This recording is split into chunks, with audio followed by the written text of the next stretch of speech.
Today on the show, I had the pleasure of speaking with Alicia Jarrett. Alicia is a passionate and driven global real estate investor. She's based out of Australia, but she's conducting her deals here in the United States. Really interesting background. She's focused on land flipping and providing business-efficient real estate marketing solutions and world-class data solutions to assist other real estate business owners in creating bigger and better businesses for themselves.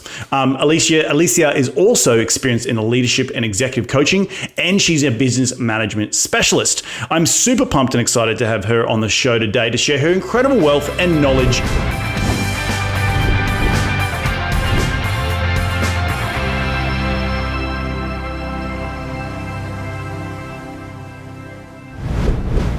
G'day, Alicia. Welcome to the show. Hi, Reed. I like that you said g'day then, because that kind of makes us feel a little bit at home, doesn't it? Doesn't it? It does. It does. So for those people who are listening in, and we're going to dive into Alicia's story today, but you are from Australia, right? So maybe give us a little bit of context where you're dialing in from before we get into the nuts and bolts. Yes, and not only am I from Australia, I'm currently talking to you in Australia. So my partner Matt and I are actually based down in beautiful Melbourne, Australia. So for any listeners that haven't been, come on over. It's open, it's beautiful, and it's a little bit of Europe in Australia, I like to say. And we've been doing business in the States now for over 4 years. So we've had, I guess, pre-COVID, if I can say, Reed, we probably spent a good, third to half of our year in the States over there doing business. We'd fly over, we'd do what we need to do, and then we'd come back. But I guess in the last 12 months, we've even pushed that envelope a little bit further with COVID and have done all of our business remotely. And the blessing, I think, in that as well is it's really forced us to look at how we're getting some of our systems and processes really efficient. And our goal when we started this business, Reed, our goal was to be able to do business no matter what asset class we were in, because we were in single family homes when we started. But our goal was to do business from anywhere in the world as long as we had a laptop and a phone. That's awesome. I think we've proven that's definitely doable. well, I do want to get into that in a little bit, but I do want to, like I ask all my guests on this show, is rewind the clock and tell me how you made your first ever dollar as a kid, because that's going to help us set the stage for your journey into what you've just described to us, which is a pretty idealistic lifestyle. But we'll get into those nuts and bolts in a little bit. But rewind the clock and tell me how you made your first ever dollar as a kid. Yeah, I love that question. And interesting, I was thinking about this when you first asked me this question when we chatted a few weeks ago, and it was like, how did I first earn it? Because interestingly enough, I went out and started making money for other people before I made it for myself. So growing up, I grew up in country South Australia, so about 8 hours drive from where we are here in Melbourne. And my first ever experience of going out and earning money was as a girl guide going and selling biscuits in our country town. And for those that, I know in America, selling girl guide biscuits is also still done. And I think it's a gorgeous way to teach children not only how to approach strangers and ask for money in exchange for a product, but to build relationships in your local neighborhood. So I did that from probably the age of about 8 or 9. Put a bunch of biscuits on the back of my bicycle and went riding around from house to house and selling biscuits and raising money for essentially our charity, which was to have our Girl Guide unit do other things and experience other things as a result of fundraising. So my first experience with money was always how to make it for others. And I actually love that that's where I started, because it gave me a sense of how money works in the world. And not only, making it for yourself, but when we make it for others and something that's for the greater good, we all get to benefit out of that. And I think I've actually kept that ethos as part of our business approach moving forward as well. And that's secondly awesome. To that though, Reed, I've got really fun memories of that, knock, knock, knock, would you like some biscuits? And they weren't that good back then either, but I think people were really charitable. But the Girl Guide biscuits you get now are pretty good. I think they even have chocolate covered ones now. But second to that, Reed, growing up, I started working from the age of 14. So in a small country town, and the biggest town near us was a town of 25,000 people. So obviously that had a couple of opportunities in it, but I didn't grow up around a lot of opportunity. You really had to make opportunity happen. So from 14, I was a swimmer all my life. I started becoming a swimming instructor. And in school holidays and on weekends, I would teach other kids how to swim. And that was my first experience of earning money.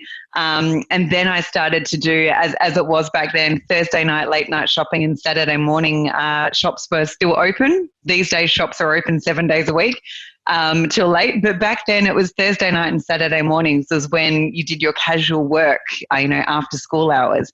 And I started working in retail when I was 15. Awesome. So, awesome. My experience in earning money was trying to get out there pretty early. I moved out of home at 17 and moved interstate to start some new opportunities. And I guess that was driven, Reid, to be really open with you about my upbringing. We didn't grow up with a lot of money. I do remember my family and I, being in a country town. There were times when we struggled. Mum and Dad were both self-employed and they were extremely hard workers, but there was a recession in the 80s and that hit us pretty hard. And I guess at that point, I always had the mindset of, I want to go out and do bigger and better things here. I don't want to have to rely on what's happening in the environment that dictates, what my lifestyle looks like. So I've always been a bit of a go-getter and always looking for those next opportunities. And moving out of home at 17 to go and start a job in a big city. I moved to Melbourne at 17. I didn't know anyone. Moved here pretty young and started my career pretty early. And I haven't looked back since. That's awesome. That's an incredible start to the podcast and start to life. I guess the understanding of going out and earning that dollar is really important and something that I definitely admire, but also sympathize with. I remember being very young and walking around the local shops and with my parents' phone number, the landline on a piece of newspaper and saying, can I have a job at like 13 and a half? I think in Queensland, it was 13 and a half. You could be legal was to go out and start getting a job. And that was a CV. Employed, yeah. That was a CV. Sorrento Cafe, I can remember, was the local employer at $7 an hour. So raking it in. But love $7. Ooh, great. But now let's transition into what you've created over the last couple of years. You mentioned earlier in the show, Sure. you've been in the US for 4 years now, investing here actively in the United States for 4 years. Maybe talk about the transition, how you got started in real estate, what was the bug? And I know personally that I got started in real estate, actually, well, not started, but my interest peaked in Australia, and I was starting to learn the tricks of the trade, going to local networking events in Brisbane before moving to the United States and actually applying the trade here in the US and growing my portfolio here. Yeah. So did you do something similar? Did you cut your teeth in Australia before making the transition to the United States? We sure did. Yeah, absolutely. So my partner, Matt, and I, before we'd even met, we met later in life at 39 and we're both now 45. So we started our relationship a little bit later, which I love because we'd both gotten to that stage in life that we were ready to explore new things. But up until that point, we'd both had rental properties. Over here, negative gearing is a strategy that people still use. We'd both built houses, we'd sold houses.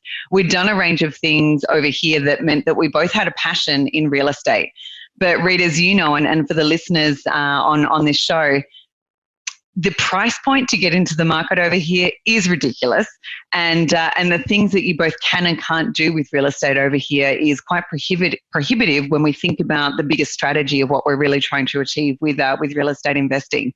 So we did look at, different things that we could do here in Australia.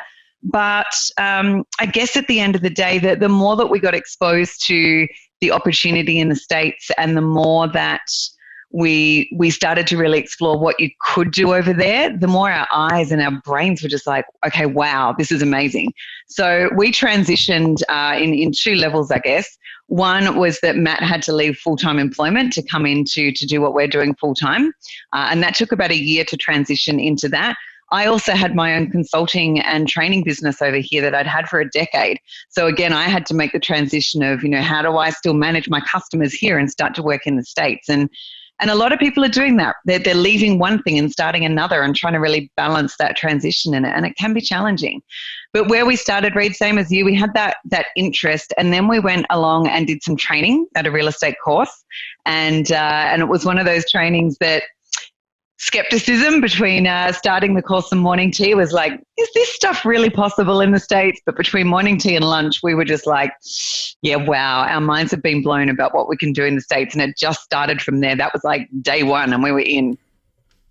That's awesome. And talk to me a little bit about the perception of that, because I think we need to touch for the listeners on the differences between Australia and the United States. You mentioned negatively gearing, and for those people out there who don't understand negatively gearing, it's just really you don't make enough money there's no cash flow, and so thus you're paying out of your own pocket to cover the mortgage on your investment property, and that is then tax deductible. So if you earn $100,000 in a year, for example, and you spent $20,000 on your investment property paying off that interest, your new taxable income is now $80,000. That's negatively gearing in a nutshell.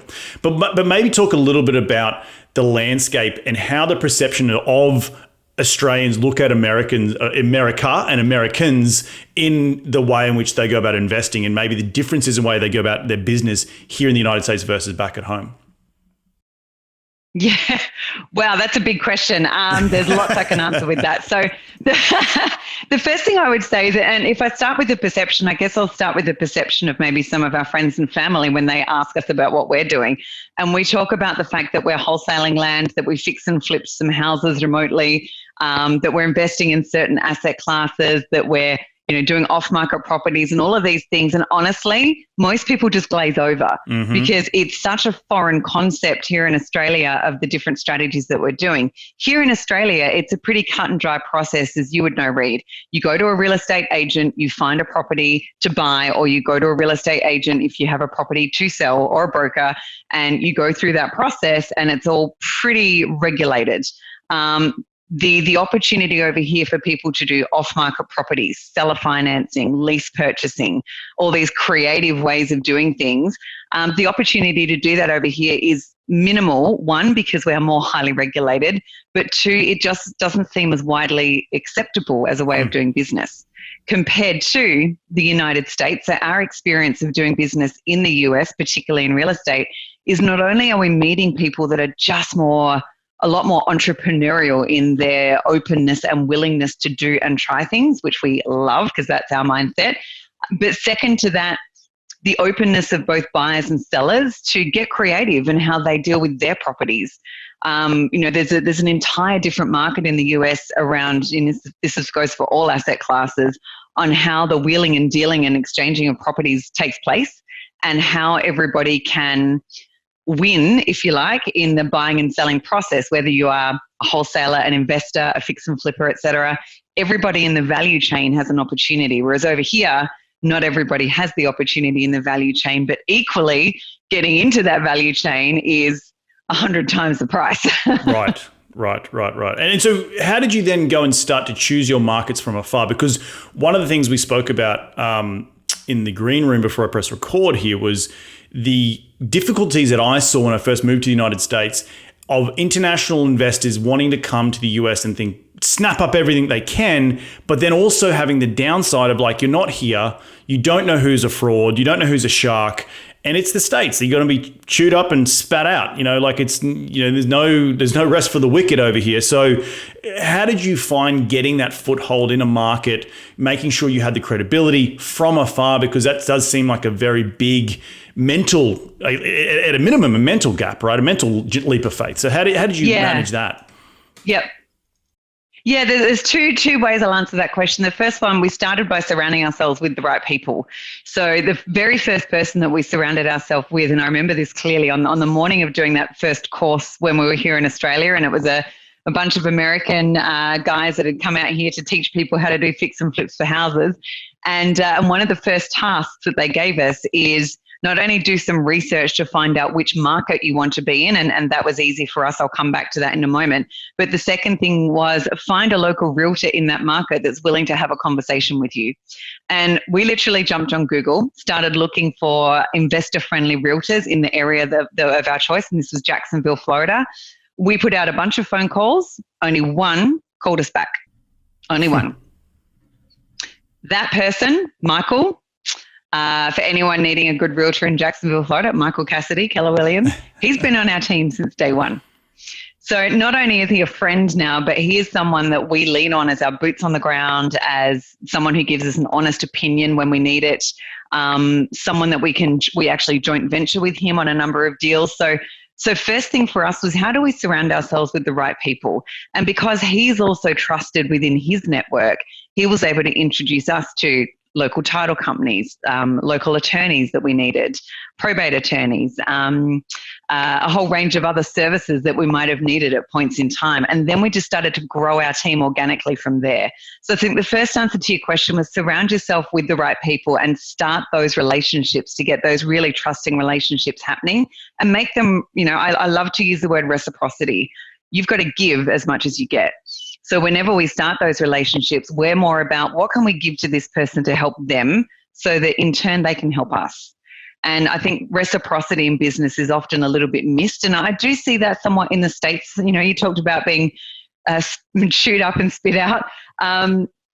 I think if the right relationship isn't in place, then people can take advantage pretty easily. So making sure those trusting relationships are there. Now, the second part to your question, go back to your original question, Reed. There was something else I was going to add there. Oh, was it about choosing the market? Choosing the market, that's right. From afar, you mentioned Jacksonville, Florida. Yeah. Like, why Jacksonville?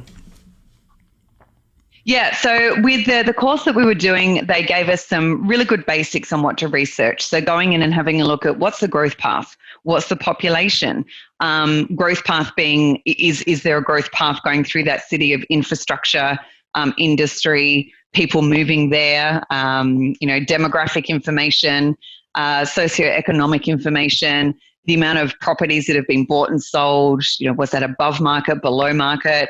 What's the actual environment telling us? So there was a bit of a checklist that we went through. But our first thought around it, now this is going to sound a bit of a, what's the word I'm looking for? A magic wand. We were like, what's a sign that could tell us that that would be the place to go? Funnily enough, my partner, Matt, he's got a nephew called Jackson. And we were just speaking to Jackson not long before we attended the course. And we just were talking about Jackson. And they put up a list of potential cities to look at on the screen. And we went, Jacksonville, maybe that's a sign. So when we then went and did all the research to look at, the demographics, the infrastructure, investment in local community, a whole range of things, it ticked all the boxes. And the other thing that, as you know, Reed, being in the States, even though it is the subject of hurricane season, it doesn't freeze over for half of the year. So it makes doing business a lot easier. Yes. No, that's right. And I actually love Jacksonville as a market. I know a lot of investors in the multifamily space, syndication space, who do some great deals over there. It's a definitely booming market. And you mentioned a few things there, growth path or path of progress, population, GDP growth, socioeconomics. Yep. You want all those sort of things going for it. And also, I know Florida in general, as in Texas, which is where I'm investing, have had the biggest inbound movement throughout the United States throughout COVID, now that we're sort of changing the landscape in terms of how we work and affordability, and people not necessarily needing to live in Silicon Valley or New York or Chicago, and moving into warm-up climates and doing things from abroad. So from afar, I should say. So tell me about the investment strategy in and around what you do in Jacksonville. Sure. So I guess Jacksonville is where we started. Since then, we've expanded out to a whole bunch of different counties in Florida.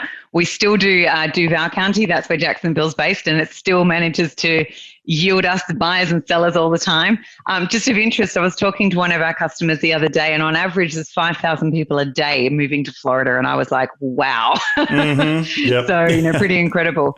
So we've expanded out into different counties, and our strategy is multifaceted. One, we have a couple of really good relationships with some local builders and developers that lean on us to source land for them.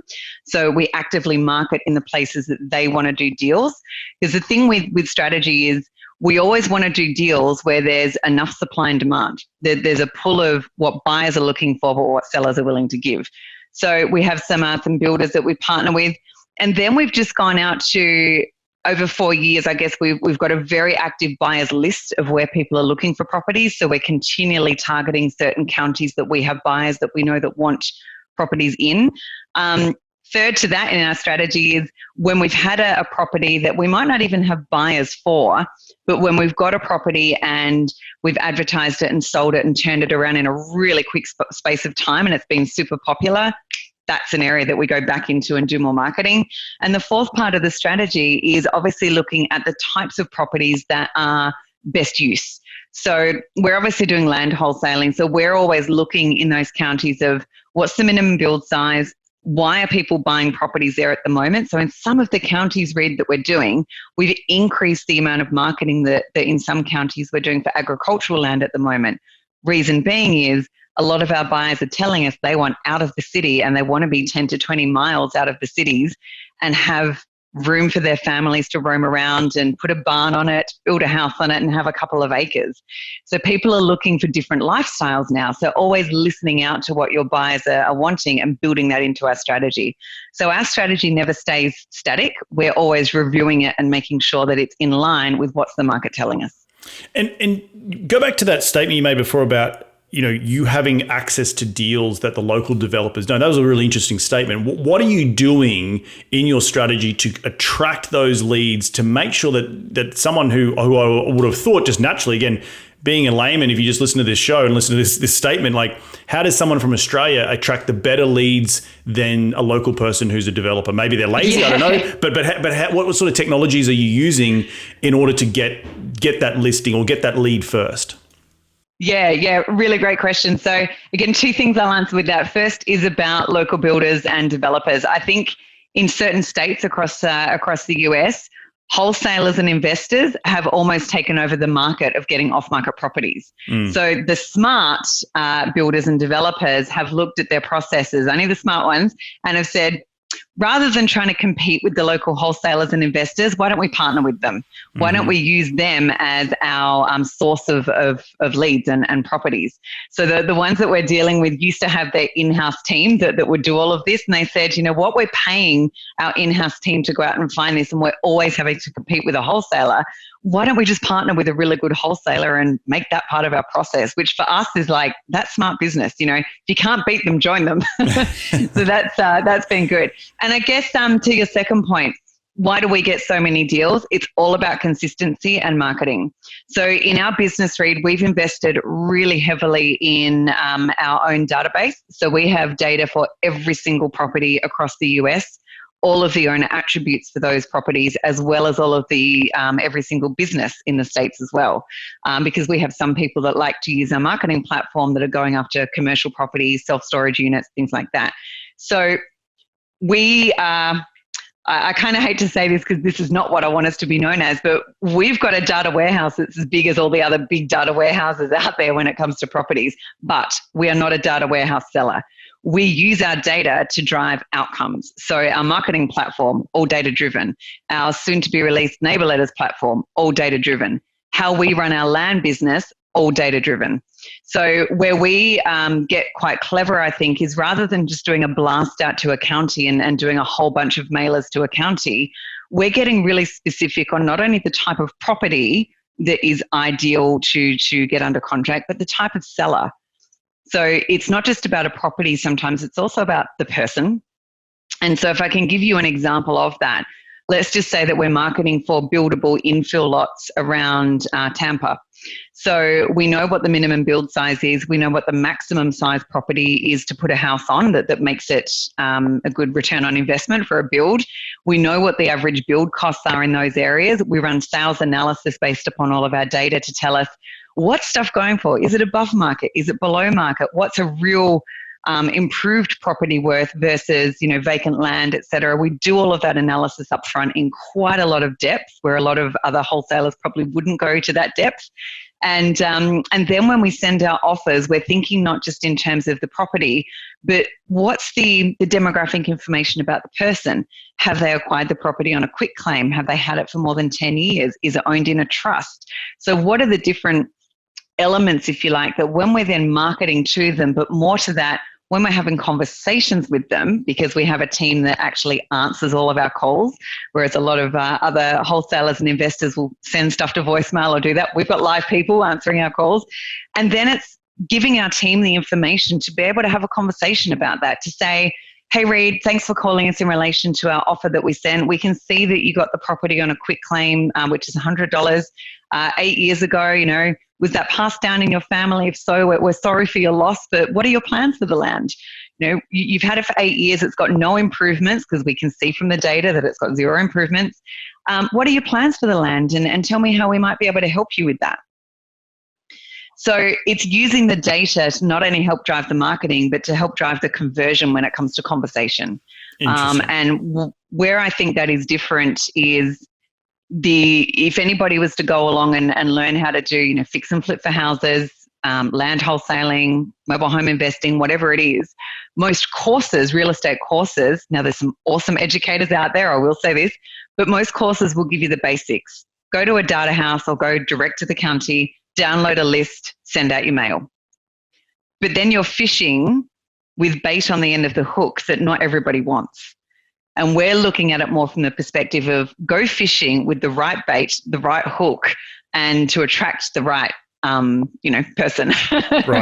Right. And so talk a little bit about how that morphed into what it seems, again, just from the half an hour we've been talking, that has been the big, nearly like your special sauce, like your superpower in terms of how you attract leads, but also how you can offer a product to other people who would, you just because, as you just said, your hook and your bait are so much better than the average person that's been taught out there to go and start in the wholesaling business.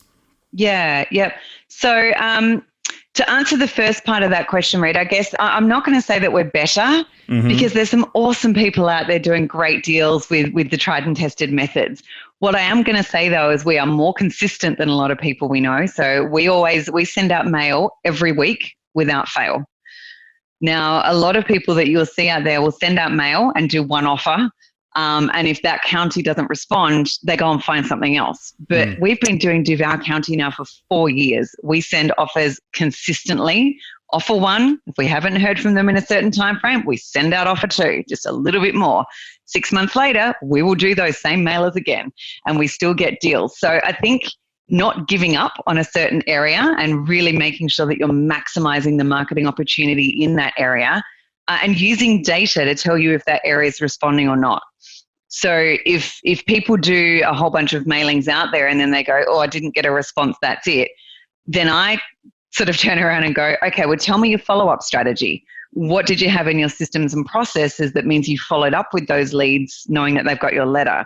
What is your strategy for second offers? If and when do you send them out? Do you even do third offers? Are you doing email blasts out to these people? Are you doing ringless voice or SMS to say, hey, you got my offer, I'd love to speak with you?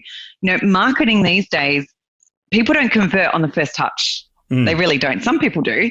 Right. But, the average stat, as you would know, is that people need to be nurtured or, communicated to, if you like, on average about 7 to 13 times before they go, oh, these guys sound familiar. Maybe I'll pick up the phone and have a chat with them. So what we've put in place from a systems perspective is doing all of that, but doing all of that quite naturally and almost on an automated way. And we're finding, therefore, our conversions are going up. Awesome. That's incredibly important for maximizing marketing and not giving up on the first try. And I think a lot of people start off in wholesaling. And I remember being pitched when I first moved to the United States, like at the local RIAs, like get into wholesaling. It's easy. It's like, let's just do it. Like that's where everyone starts, right? But the people who are successful at wholesaling stick to it and then not only stick to it, but then develop decent systems around there to continue that follow-up, to maximize the marketing in order to get those touches up, as you said, 7, 12, 13, 24 touches. Like it can be a lot. So you can come back again and again. My next question for you is how are you valuing and I guess what sort of price range are you trying to buy the raw land? That's raw land, right? You're flipping land. It's vacant land. Yep, it's vacant land, and that can be anything from an infill lot in inner suburbia through to massive acreage or even commercial land, industrial land. We do it all because if it's vacant, someone can do something with it. Is the way that we look at it. Our price point, Reed, so our strategy, depending upon what we're going after in that particular marketing strategy, we can go anywhere from a couple of $100, and that might just be an infill lot in a not great area, but somebody would prefer to get rid of it and have someone do something with it than not, all the way up to, hundreds and hundreds of thousands of dollars. So I know that sounds like a really broad range, but you've got to look at that based upon what zip code am I in marketing for specific properties, because where there's buyers, there's got to be sellers and vice versa. And also if I'm out in really beautiful areas getting acreage and people are using that acreage to, develop different lifestyles, there's a price that comes with that too. So we actually do a whole spectrum of things. What we do always look at though is what's our minimum value that we want per deal. And we've always said that we aim to get at least a minimum, $4,000 to $5,000 profit per deal after costs. Now that doesn't always work out. There are some times that you get a deal that the more you look into it through the closing process, you realize there's back taxes and liens and maybe some probate issues to work out. But if it's good for the seller for us to help them with that and we have an active buyer, and if it means that we need to forego some profit to help out both people, we will. Interesting. And I think that's really important. Because that just makes good business sense. It does. And having such a people first business model, which is what we're in the business of doing, making sure you're connecting in, that sort of goes back to what you said earlier, the win-win mindset of when you first entered the United States, unlike potentially coming from Australia. It's not as win-win or the daisy chain of trying to get in that sort of chain of command. Yeah. But I guess as you morph into the products you've built, because we also talked about, you got the data center. How else are you helping other people, in starting the wholesaling business based on the products that you've created? Yeah, good question, Reid. So we, if I can take us back a step, I think we started off on this call talking about that in the last 12 months, we've really had to think about how we get business efficiencies, being that we're 100% remote at the moment. And interestingly enough, about 2 years ago, we'd already started to think about that. Because of our goal of wanting to do business anywhere around the world, as long as we had a phone and a laptop. So we started to create out an acquisition model, purely acquisition, not disposition. So an acquisition model that included all of our data, all of our mailings, and mail tracking, integrating that with online integration, so websites and sales pages that actually convert as opposed to just information on a page, Facebook ads, Google ads, applying cookies and, following people around with ads everywhere that we go, all based on our marketing model of acquisitions. So we just built that for ourselves because we were looking at the way that a lot of people were doing business from acquisitions, having someone that downloaded a list or buying that list from somewhere, employing a virtual assistant to cleanse that list for you, then going to a mail house and doing your own mail merging and uploading that and getting letters sent, and then, managing your own Facebook page and all of these things. And it was just so disjointed and inefficient. So we basically put all of that together in one system just for ourselves. We were being selfish, I'll admit it, because we just wanted to do business better. And I think the one thing I see a lot, no matter what asset class people are in, is they'll get a deal or a couple of deals. They'll then focus all their time and energy on, great, how do I now get rid of that deal or fix the house and flip it or do whatever it is? And that's now completed, and they turn back around to their pipeline and there's nothing there. So you see a lot of people kind of give up in this business a little bit. Because they're doing this. It's like, 1 month is great, now it's not. Now it's great, now it's not. And they're riding this wave of uncertainty. So we created supercharged offers purely so that we had more certainty about our pipeline. We just showed it to a couple of friends, and that we've got some really great networks in the US, and some of them we now look at as family. And we showed it to a few of them, and they're like, can you do that for us? And so, 18 months, 2 years ago now, probably be about 18 months when we really launched, Supercharged Offers was born. So now not only do we have a land business that we do land, and we, by the way, it sounds like a crass term, but the way that Matt always says it is like, you've got to be okay to eat your own dog food.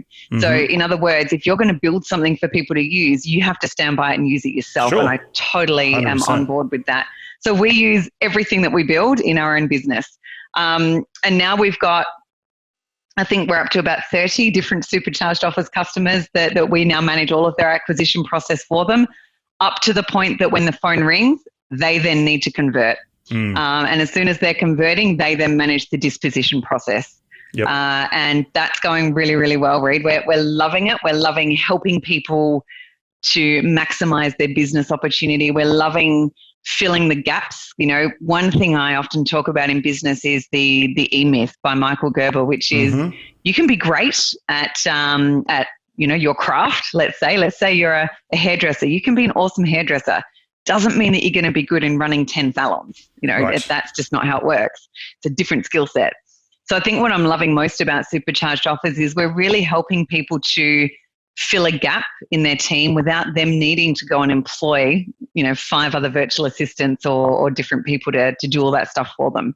So Supercharged Offers has been super fun to work with and to see people really start to scale their businesses and make it easy for them. Awesome.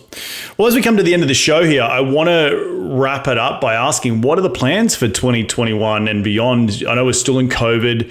What are you doing in the business to help continue to grow, and what are your goals coming up for this year in terms of maybe acquisitions or new clients or customers? Yeah, great. So I mentioned before that we have our own data warehouse and we're using that to drive different products and apps out there. So the goal for this year, we're about to launch another product called neighborletters.com. And again, this is an entire automated system of when people have properties and marketing out to the neighborhood or the letters. Again, that was a very manual process for a lot of people to do. Download your list, cleanse your list, do your mail merge, send it off to someone to print for you. We've built a system that does it all for you in 60 seconds and just done. So we're probably about 1 to 2 weeks away from launching that. That's been a labor of love because, as you would know, Reed, to develop any apps and products that are data-driven, you have these things called bugs and they need to be ironed out. So we've done a lot of testing with that and that's nearly ready to go. Secondary to that, we have another business called Property Wizards that's also building out some more database apps and making it easy for people to do business no matter what asset class you're in. I won't say any more about that at this point. So they're 2 massive projects that we've got for the rest of this year. Secondary to that is keeping our land business where it is, but growing it. At the moment, we do on average, we send out about anywhere between 10 to 20,000 mailers a month. And on average, we're doing anywhere between, say, 5 to 15 deals a month. I say average because, some months you might be working on 20 deals and 5 all close at the same time. And that's the beauty of real estate investing. You might have all the right systems in place, but you're still dealing with people. Yes. So we really want to keep that growing. We're looking at expanding into some new locations in that as well, and keeping our Supercharged Offers business growing. We've got some fantastic customers on board there now, and we're always open to the feedback that they have around how we can make their lives easier. So we're always looking at systems and processes improvements. And in addition to that, I guess how we run our business in our CRM model, we've had quite a few people reach out to us and want us to help them with that. And we're already working on that with one customer. So we're asking ourselves, well, do we now have more of a managed services model that's part of our business too, where we can help people with that? So lots of exciting things to come, but we're definitely both of the mindset that opportunity is everywhere if you keep looking for it. 100%. And I think that's the biggest thing that I've taken away from today's show, and we'll wrap it up here in a little bit, was just the opportunities that getting into any business. And for me personally, real estate was the starting point, and it seems like same with you. But once you get into it, to see all the other efficiencies, and real estate is the base of both of our businesses, but it's also growing an ecosystem to support the systems along the way, and then through that create products that can help bring in other vertical revenue streams, that if the land flipping business goes kaput or whatever, you've still got other things to rely on. And they're the things that make an ecosystem and wealth truly, truly worth striving for, and something that I see a lot of investors on the show 100%. Talk about, that they find something in the business and say, hey, this ain't right, but if I fix it, it helps me, but I could then maybe monetize it and sell it to someone else. I'm not saying from a selfishness point of view, but it also then adds de-risks the business overall, because you're not relying on one leg to support the table, right? You're relying on multiple different income streams. So I love that so much about that. And that's what gets my juices going. But we're coming here to the end of this. But we're coming here to the end of the show, and we are going to dive into the top 5 investing tips. You ready to get into it? Yep, let's go. What is your daily habit that you practice to keep on track towards your goals? It's right here. I journal every day. I know that sounds really basic and simple, but at the end of every day, I like to just do some quick analysis on what are the things that I'm super proud of for the day. and what are the things that need to be in my key focus for the following day. So to close out my brain space for the day is a nice way to help sort of, switch off from what we're doing and switch on to life a bit more. But equally to have things in our focus. They often say where focus goes, energy flows. So that's a daily practice that I do.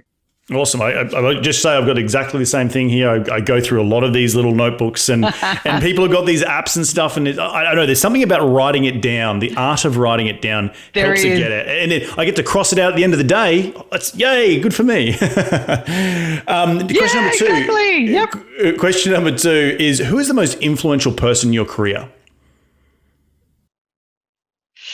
Ooh. That's a big question. Can I give you two? Sure.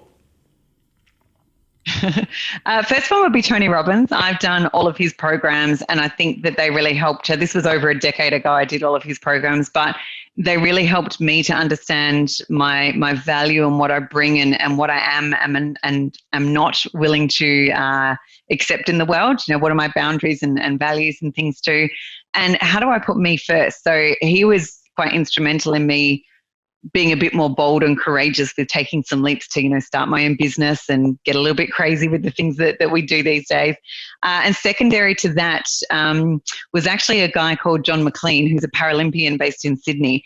And when I was still employed, he asked me a really interesting question that changed the trajectory of everything. And it was one of those just light bulb moments. And the question, he didn't realize at the time, had a huge impact, but at the time I was doing a lot of looking after a lot of executives and doing lots of coaching internally in this organization. And he said, have you thought about doing this for others? Because you're really good at it. And it was just that one question. The very next day I went and made some very different decisions about things. So the moral of the story to that is, I think mentors are everywhere. We've just got to be open to what people say and do. Love it. I love it. Take the blinkers off and understand and be, what's the word, sort of vulnerable enough to take on the criticism or just take on their advice, because so many people have so many walls up all the time that they need to break those down and just let things occur to you and happen to you rather than always going out to seek them, right? I think that's super important. Yeah. Question number 3 is, in your business, and we talked a lot about your tools today, but let's talk again. What is the number one tool you use in your business? When I say tool, it could be your softwares that you've created, or it could be Slack, or it could be Asana or something online, but it also could be a physical tool like your journal or your phone or a person in your team. What is the number one tool in your business and why? Oh, can I say all of the above? Because we use pretty much all of that.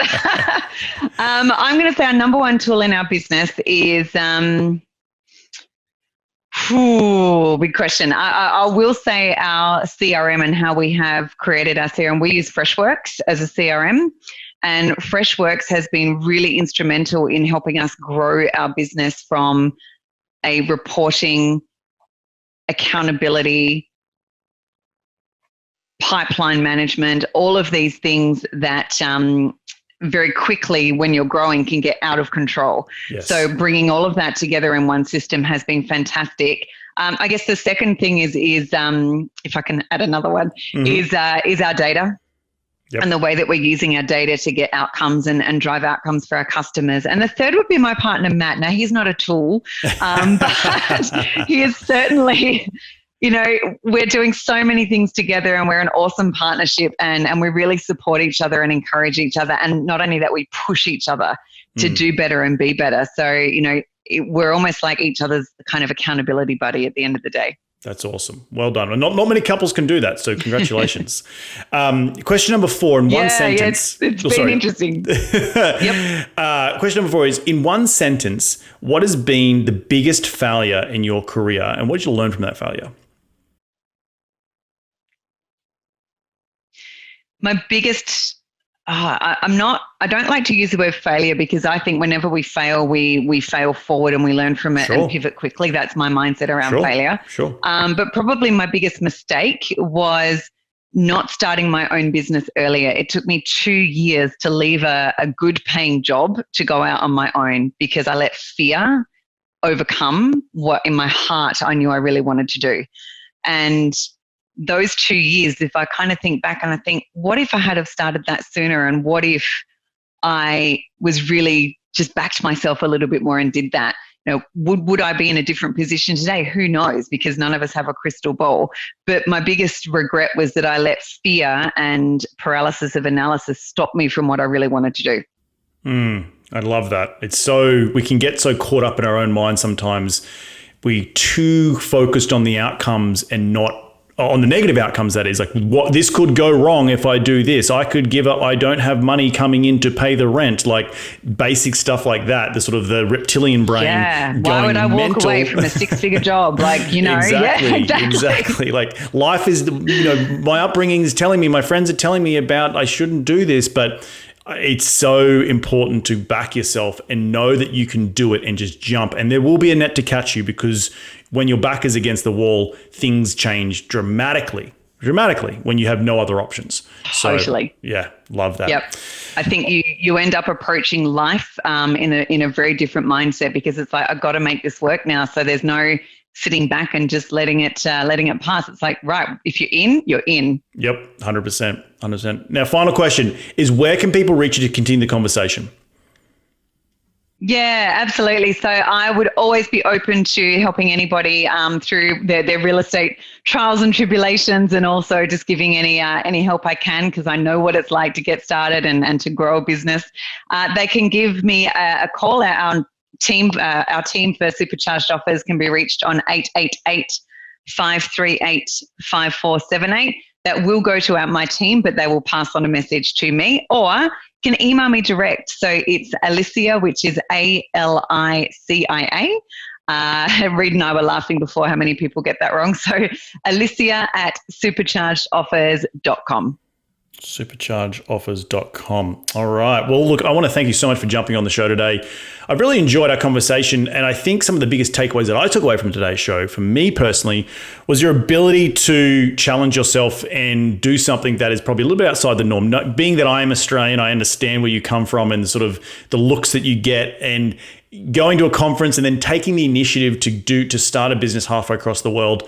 I sympathize. I empathize with you. I know how hard it is to come across, but then taking that and then making your systems not just good, but better than what's out there, and then creating a product around that. I think that's really good kudos and good business modeling for yourselves, to then offer something else that was missing in the market. Given that you can have a little bit of your superpower is probably the fact that you are abroad, right? You do come from another country. You do see the shortcomings of certain systems or in certain business industries. It's saying, hey, if we just did a bit of data, we talk about the hook and the bait. If the hook and the bait are just a little bit better, we can do so much. Our business will grow so much more just through different tweaks in the model. And I think that is really, really important for so many people out there to have the self-awareness. And I believe, being an Australian, I think it's because that is part of your superpower, being an Aussie from afar, being able to view something with a different lens because of where you've come from and the market that you come from. But I talk about all the time in this show is that the opportunities that you described early on, the daisy chain ain't there to jump on board in Australia. So you can get involved at lower levels in the US, and there's opportunities plentiful that just don't exist back home. And I think that is, again, probably some of the superpowers that you have in and around what you've created with your business. So did I leave anything out there? I think that's a beautiful summary, Reed, and it's interesting to hear you say that and call it a superpower, because I think when you're in it, you don't often feel like it's a superpower. But I'm starting to see more and more through the podcast I'm doing and the things that people are saying to me. They're kind of like, wow, you guys are really rocking it from Australia. And you think, yeah, we are. So kudos. So thank you for that wrap up. That's really kind. Well, my pleasure. Well, look, I want you to enjoy the rest of your week. Enjoy your happy Easter and long weekend, and we'll catch up very, very soon. And to you. Wonderful. Thanks for having me on, Reed. My pleasure. Well, there you have it. Another cracking episode jam-packed with some incredible advice from Alicia and her team and what she's built over there at superchargeoffers.com. Please go over and check out everything they have to offer over on that website. She is doing amazing things with her partner, Matt, and I just wish her all the best in the future. If you do like this show, the easiest way to give back is to give it a 5-star review on iTunes, and we're going to do it all again next week. So remember, be bold, be brave, and go give life a crack.